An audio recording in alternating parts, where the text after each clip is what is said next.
Good morning, everyone. I'm Chief Gerald Childress, the Kings Mountain Police Department.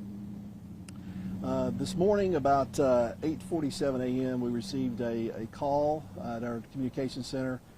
That call came in as an individual down in the parking lot of a pharmacy here off King Street, an unconscious individual. Dispatched EMS as well as our patrol officers. When we arrived on scene, found that the individual was suffering from some gunshot wounds, at least 2 gunshot wounds. Checked on the individual, immediately started CPR, as well as getting other emergency response to the scene. Unfortunately, our victim in this case did die on scene. We are not releasing the individual's name at this time. We're still trying to locate family members. The way I understand it, emergency contact information is from out of state, so we're still trying to contact those family members to let them know before we release any information. As far as suspects in this case, again, very limited. We have several surveillance videos that we are currently combing through to try to determine the suspect or suspects in this case. It was a Loomis Fargo truck. He was attempting to service the ATM machine when this incident took place. We are working the scene as an armed robbery homicide at this point, and we're just asking anyone who may have information to come forward, contact our police department at 704-734-0444 and speak with one of my detectives who's working this case. The FBI has been contacted due to the circumstances with working with the ATM of the bank, and they are assisting us on this investigation. Again, this is early on. Don't have a whole lot more information, but I'll just take a few questions if you do have those. Do you know if the suspect left in his car or how they got away? There is indication that there is a suspect vehicle involved with this. Right now, I can tell you that a dark-colored SUV is something that we are searching our video surveillance for, but I can't confirm or deny make or model at this time of what that dark-colored SUV is, but it does appear to be our suspect vehicle. I don't have any descriptions on any suspects, but again, hopefully the video that we will be reviewing will have some of that information on it. Any reason to believe it was one suspect versus multiple suspects? Don't have any indication that it was multiple. Obviously we have one, but I can't confirm if there's multiple or just the one individual who committed this crime. Most of the time those drivers are armed because of the level of what they're doing. Do we know if that gun was out or if there was any sort of struggle beforehand? I can confirm that the individual, our victim, was armed. We did retrieve his weapon from the scene, but that's all I can comment on this time. Was it out of a holster? I can. Chief, if you can, do we know if the suspect got away with any money? Unaware of any money that's been missing at this time. Again, it's very early on. There's more investigation that has to take place, obviously. We do know that the process of servicing the machine, we do know that there was some money out on the pavement there, so I can't tell you if the suspect got away with any money or not. Is that money in a bag or is that money just laying in the ground? Those ATMs have trays, box trays, metal trays in them. That was what was there, but again, I can't confirm if anything was taken out of it. And if you can, it sounds like from what I'm hearing from some individuals that this individual may have been the victim, may have been followed and targeted for robbery. Is that consistent with what you're finding so far?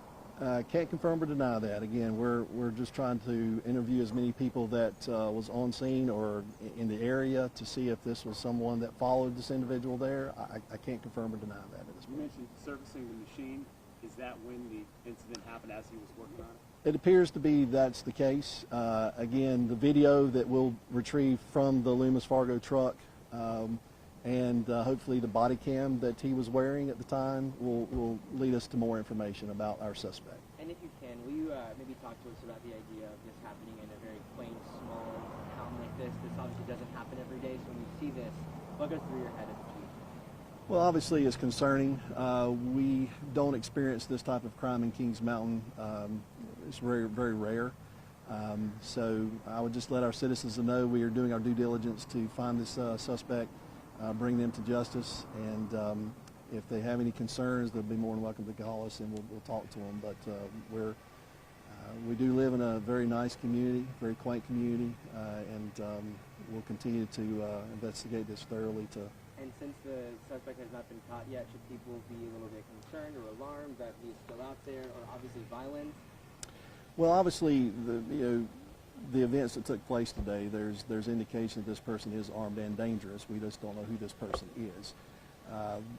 We do not feel like that he's still in the area. I say he or she. We don't know the sex of this individual, but I think at this point, our residents should feel as safe as can be in our community.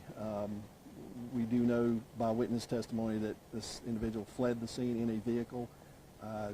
There's no indication that we have anybody still in this area. Chief, have you heard about other armed robberies of armored vehicles in the Charlotte metro area within the last few months? Have you heard about those? I have not. Have you? I have. Okay. So I'm just curious Okay. if you would be worried about that being a potential trend as somebody who's in law enforcement. Obviously, if there are other armed robberies like this in the Charlotte area, this may be connected to that. I don't know, but it's unfortunate that we do have an individual lost his life today, a senseless crime that took place. So. Chief, if you can, you know that we have the victim's weapon. Is there any possibility that there was another weapon, or was the victim's weapon the weapon used in this crime?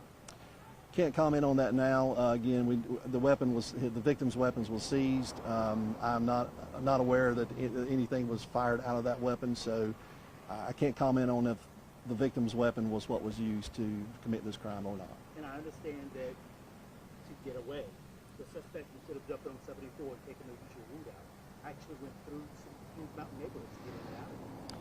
Well, where this location is, there is a small neighborhood right behind this location, so that is the path that we believe the individual took. Again, we're combing those neighbors, we're interviewing those neighbors to see if there's any video that they could share with us to lead us more of a definite suspect in what they were driving and who they are. Anything you want to say to that suspect who's out there somewhere now, after, if not a robbery, you know, I assume he got away with something since you guys are saying you're not attempted robbery. Yeah. Anything you Well, want to say to him?